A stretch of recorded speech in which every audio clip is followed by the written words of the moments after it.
ప్రపంచవ్యాప్తంగా 2 కోట్ల మంది క్యాన్సర్ బారిన పడ్డారని 2022 గణాంకాలు తెలిపాయి. 2050 నాటికి 35 కోట్లకు చేరొచ్చు. మన దేశంలో సుమారు 15 లక్షల క్యాన్సర్ పేషెంట్స్ ఉన్నారు. ప్రతి 1,00,000 మందిలో 100 మంది క్యాన్సర్ బారిన పడే అవకాశం ఉంది. మహిళల్లో ప్రతి 8 మందిలో ఒకరికి క్యాన్సర్ వచ్చే అవకాశం ఉందని ప్రపంచ ఆరోగ్య సంస్థ వెల్లడించింది.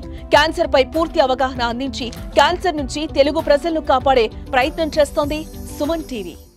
మహిళల్లో బ్రెస్ట్ క్యాన్సర్ తర్వాత అత్యధిక శాతంలో వచ్చే క్యాన్సర్ గర్భసంచి ముఖద్వారానికి సంబంధించిన క్యాన్సర్, అది సర్వైకల్ క్యాన్సర్. ఇది హ్యూమన్ ప్యాపిలోమా వైరస్ అనే వైరస్ వలన ఇది సోకుతుందన్నమాట. ఈ క్యాన్సర్ వస్తుంది. సో అందుకని యూజువల్ గా ఇది టోటలీ చాలా ప్రివెంటబుల్ క్యాన్సరే రాకుండా అరికట్టవచ్చు.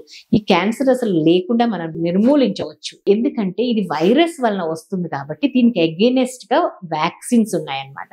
కోవిడ్ అనే కరోనా వైరస్ వల్ల వస్తుంది కాబట్టి దానికి వ్యాక్సిన్స్ కనుక్కున్నాం, వ్యాక్సిన్స్ ఇచ్చాం. అలానే ఇది హ్యూమన్ ప్యాపిలోమా వైరస్ వల్ల వస్తుంది కాబట్టి దీనికి అగేనెస్ట్ గా వ్యాక్సిన్స్ ఉన్నాయి. ఇది ఎవరికి ఇవ్వాలి అంటే మామూలుగా టీనేజ్ గర్ల్స్ కి, యూజువల్ గా 9 to 26 years చెప్పారు. యూజువల్ గా this is a sexually transmitted virus అన్నమాట. సో అందుకని just teenage before sexual exposure అంటే మ్యారేజ్ కి ముందు టీనేజ్ గర్ల్స్ లో అంటే 13-14 లోపల ఇస్తే వాళ్ళకి ఇమ్యునోజెనిసిటీ ఎక్కువ ఉండి ఎక్కువ యాంటీబాడీస్ ప్రొడ్యూస్ అవుతాయని ఒక కాన్సెప్ట్ ఉంది.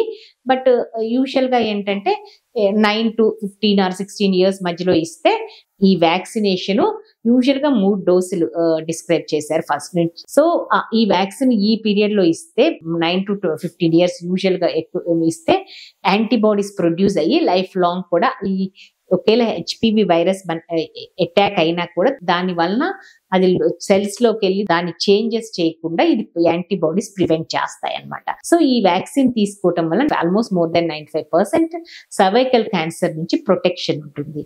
సో ఆల్ టీనేజ్ గర్ల్స్ కి పేరెంట్స్ ఈ వ్యాక్సినేషన్ ఇప్పిస్తాం వలన డెఫినెట్ గా ఫ్యూచర్ లో వాళ్ళు సర్వైకల్ క్యాన్సర్ రిస్క్ నుంచి బయటపడతారు. ఈ వ్యాక్సిన్ తీసుకున్నా కూడా స్క్రీనింగ్ అనేది రెగ్యులర్ గా చేయించుకోవాలి.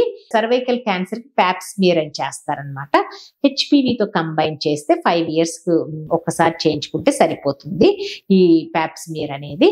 సో అందరూ టీనేజ్లు ఉన్న గర్ల్స్ కి ఈ వ్యాక్సిన్ మదర్స్ చొరవ తీసుకొని ఈ వ్యాక్సిన్స్ ఇప్పిస్తాం వలన ఫ్యూచర్ లో మీ యొక్క డాటర్స్ కి, మీ యొక్క బిడ్డలకి, కూతుర్లకి ఈ సర్వైకల్ క్యాన్సర్ యొక్క ప్రమాదం లేకుండా మీరు కాపాడుకోగలరు. ఇలా స్క్రీనింగ్ వ్యాక్సినేషన్ చేస్తాం వల్ల మన దేశంలో ఇంత అత్యధిక శాతంలో ఉన్న ఈ సర్వైకల్ క్యాన్సర్ ని ఒక స్టేజ్ లో మనము చాలా వరకు తగ్గించగలం, నిర్మూలించగలం. అందుకని అందరినీ నేను కోరేది ఏంటంటే టీనేజ్ గర్ల్స్ ఉన్న మదర్స్ అందరూ వాళ్ళ డాటర్స్ కి, వాళ్ళ కూతుర్లకి ఈ వ్యాక్సిన్ ఇప్పించవలసిందిగా కోరుకుంటున్నాను.